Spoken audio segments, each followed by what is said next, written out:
Faridabad police द्वारा लगातार सफलता प्राप्त कर अपराधियों पर कार्रवाई की जा रही है। इसी कड़ी में अपराध शाखा बदरपुर बॉर्डर की टीम ने गत पुलिस चौकी नवीन नगर के क्षेत्र में हुई हत्या के मामले में 2 नामजद आरोपी रोहन उर्फ गुल्लू व आकाश को गिरफ्तार किया है। जी, कल रात 16 और 17 मई की जो इंटरवेनिंग रात थी उसमें पल्ला पुलिस स्टेशन के अंदर जैतपुर इस्माइलबाद रोड के ऊपर एक शराब का ठेका है। उस पर एक युवक की जिसका नाम सूरज है उसकी कुछ हमलावरों के द्वारा जो है गोली मार करके हत्या कर दी गई थी।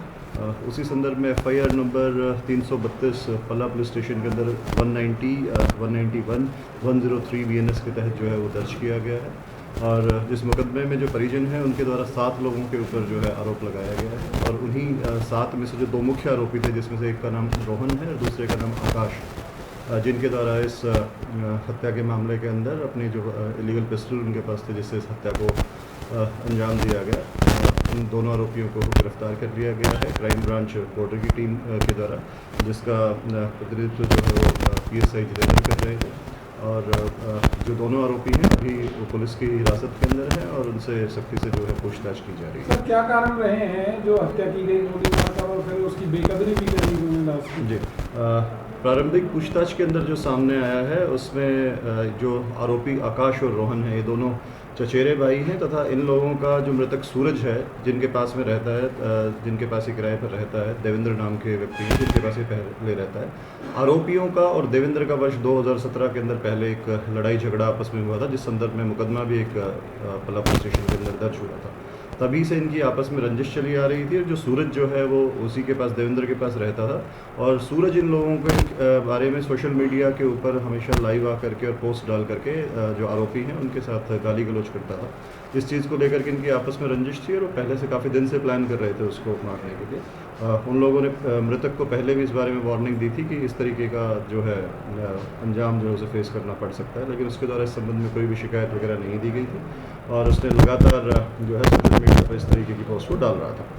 तो कल रात को जब उन्हें मौका मिला और उन्हें जब वो पता लगा कि वो यहाँ पे मौजूद है तो उन्होंने जिस हिसाब से पहले प्लान किया हुआ था वो अपनी स्कूटी पर वहाँ पे आए, स्कूटी को थोड़ा दूर पार्क किया और आकर के अपनी जो पिस्टल उनके पास इलिसिट था उससे उसके ऊपर लगातार गोलियाँ चलाई जिसमें उसकी जो है हत्या जो है उसको अंजाम दिया, उसकी मृत्यु हुई। ये रात को 12 बजे वहाँ कैसे पहुँचा और इन लोगों ने क्या पहले देखी की थी? जी, जैसा मैंने बताया वो वहीं के उसी मोहल्ले के नज़दीक ही रहने वाले हैं और उन्हें पिछले काफ़ी दिन से उसकी जो मूवमेंट थी वो देख रहे थे और उन्होंने उस जगह पर उसको लगातार जो है 2-3 बार देखा था और कल जब उन्हें उस टाइम पे वहाँ पे मिला तो पहले जो उन्होंने प्लान किया था उसी के आधार पे उन्होंने वहाँ पे आकर के इस वारदात को अभी जो प्रारंभिक जांच के अंदर जो सामने आया उसको लगभग 8-10 फायर जो है मौके पे हुए हैं। बाकी जो पोस्टमार्टम रिपोर्ट के बाद और ये चीज़ क्लियर हो पाएगी कितने आरोपियों की गिरफ्तारी कब तक सर?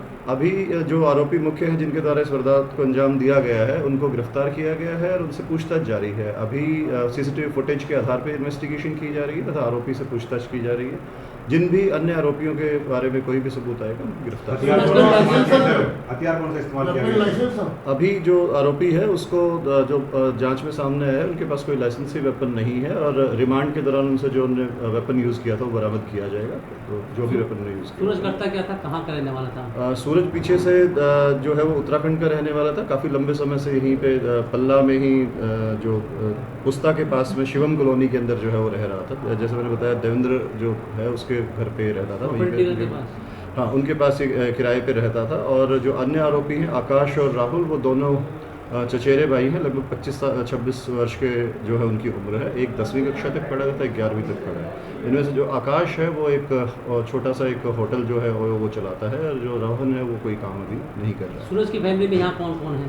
सूरज जो सूरज है वो अपने परिवार के साथ यहाँ पर रहता है और उसके परिजनों के द्वारा ही जो है ये शिकायत दी गई है जिसके ऊपर जो पुलिस है कार्रवाई कर रही है। जो 2 आरोपियों के ऊपर इससे पहले भी कोई क्रिमिनल रिकॉर्ड्स हैं, तो ऐसा कौन सा हथियार है? मतलब देसी हथियार लग रहा है या कोई विदेशी हथियार है? मैंने आपको बताया कि जो उसके पास कोई लाइसेंसी वेपन नहीं है, उसके पास देसी इलिसिट वेपन जो है उन्होंने यूज़ किया है। वेपन को रिमांड के दौरान जब रिकवर किया जाएगा तो पुष्टि की जाएगी क्या हथियार है, क्या बोल कर सर, इन दो आरोपों पे इससे पहले भी कोई क्रिमिनल रिकॉर्ड से करने की कोशिश की जाएगी कि हथियार कहां से लाया गया है और जहां से लाया गया क्या उनके खिलाफ भी कार्रवाई होगी? हर केस के अंदर ही जो भी इलिसिट वेपन रिकवर होता है उसकी चेन को ट्रेस करके जहाँ से भी वेपन आया होता है उस आरोपी को जो है वो गिरफ्तार करने के प्रयास किए जाते हैं और किया भी जाता है।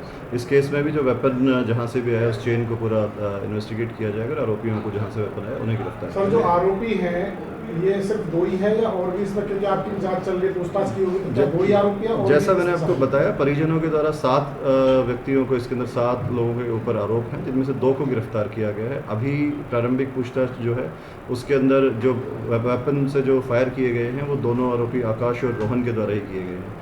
सीसीटीवी की जो जांच है उसमें और जो इन्वेस्टिगेशन फर्दर की जाएगी उसमें आगे जिन भी अन्य आरोपियों की जो है इन्वॉल्वमेंट आएगी उनके खिलाफ कार्रवाई। इनका कोई क्रिमिनल सर, जो 2 आरोपी इनके ऊपर और भी कोई क्रिमिनल रिकॉर्ड? मैंने बताया जो आरोपी है इनका 2017 में जो पड़ोसी इनके देवेंद्र है उनके साथ पहले भी झगड़ा हुआ था, वो एक मुकदमा उनके खिलाफ दर्ज है। उसके अलावा कोई मुकदमा दर्ज नहीं है। लेकिन जो मृतक है इसके खिलाफ 3 मुकदमे जो हैं वो क्रिमिनल रिकॉर्ड जो है उनका अभी तक मिला है और आरोपियों का भी जो कोई अन्य अगर रिकॉर्ड होगा तो वो अभी जो है उसको फाइल करेंगे। दोनों आरोपियों को अदालत में पेश कर पुलिस रिमांड पर लिया जाएगा।